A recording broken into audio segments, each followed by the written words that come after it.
River Lagoon is critical to our quality of life in the 5-county area that depends on it. It provides about $3.5 billion in economic revenue to the area. So property values, restaurants, tourism, all of those industries really rely on the health of the system. So everybody in Brevard County in particular is impacted, and everybody in Brevard County can do something about it. The problem with nitrogen killing lakes and estuaries is that it causes too much algae to grow. It kind of, just like you would apply nitrogen to you might apply nitrogen to your grass on your yard to make your grass grow. When you apply it to a system like this, it makes the algae grow, and then those algae don't live very long.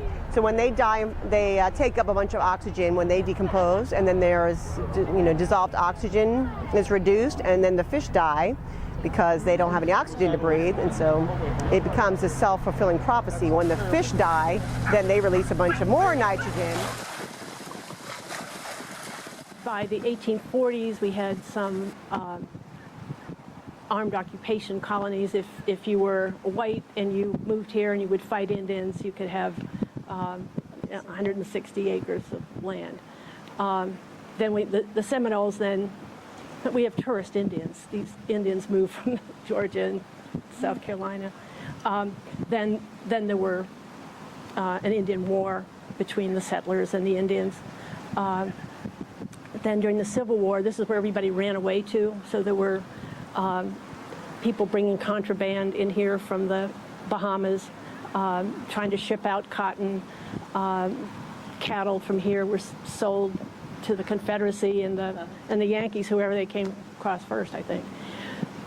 But through that time, the lagoon changed depending on the salinity. So if there was a big storm and an inlet opened, it was saltier. Then those inlets by nature close, and then it would become more fresh.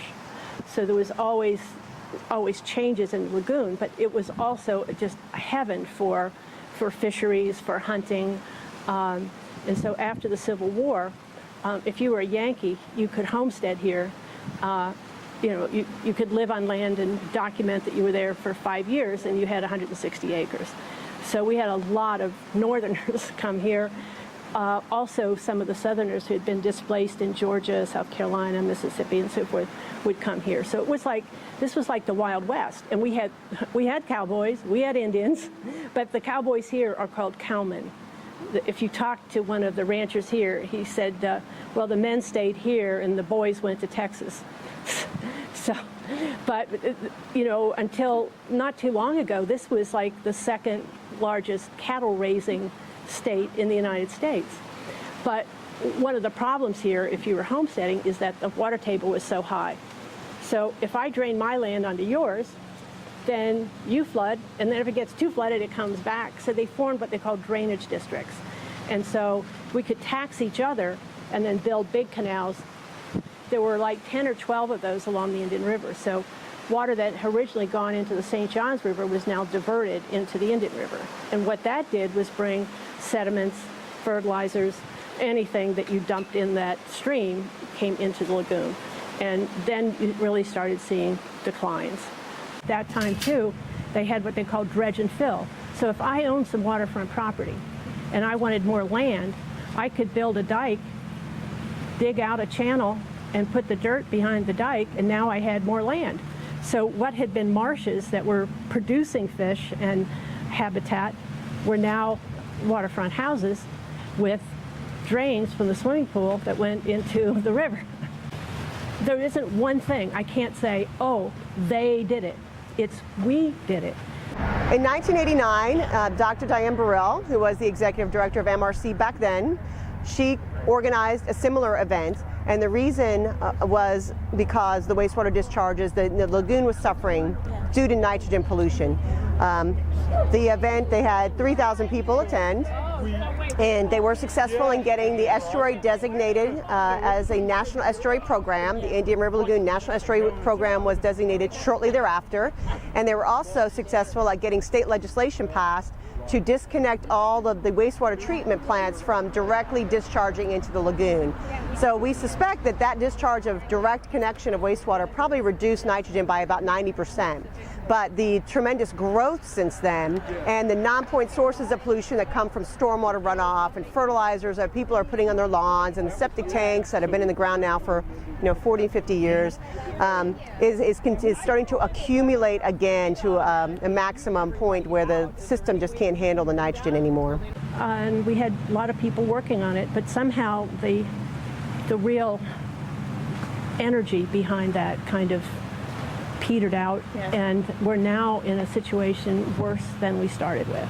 There were millions of dollars spent, $7, $15, $16 million a year, and it's worse.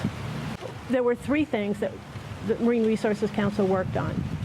Number one, there was too much fresh water entering the lagoon, and that was carrying the sediments, the nutrients, the heavy metals. Second, that we were losing the seagrasses and the mangroves, and if we could get them back, that would give more habitat.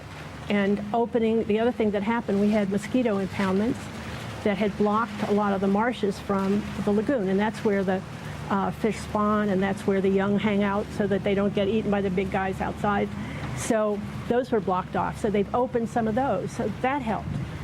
And the third thing was there was no coordination. There are 6 counties, 33 cities, 2 water management districts, 10 water control districts, National Estuary Program, aquatic preserves, all of these things, but not coordinated, and sometimes they're working in opposite directions.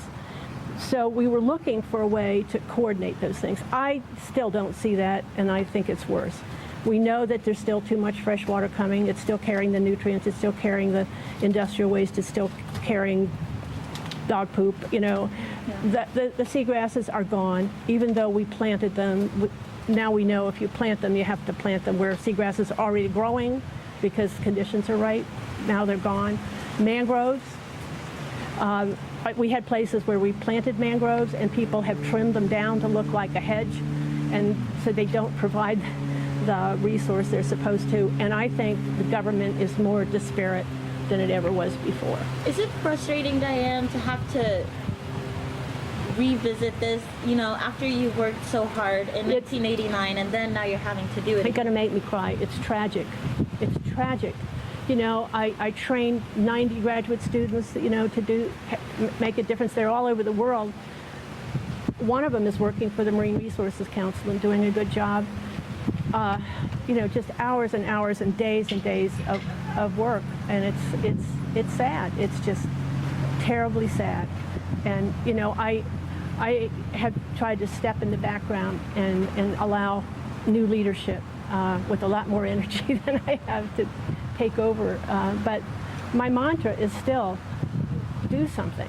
And then after you've done something at your house, then you go to an elected official and say, I've done everything I can, and now you need to do everything you can. And the other thing is, everybody can do something. You ask somebody to do something, and they always tell you what they can't do, but I don't want to talk to anybody unless I'm going to talk to them about what they can do, what they could do, what they might do, what they will do, and it's solvable.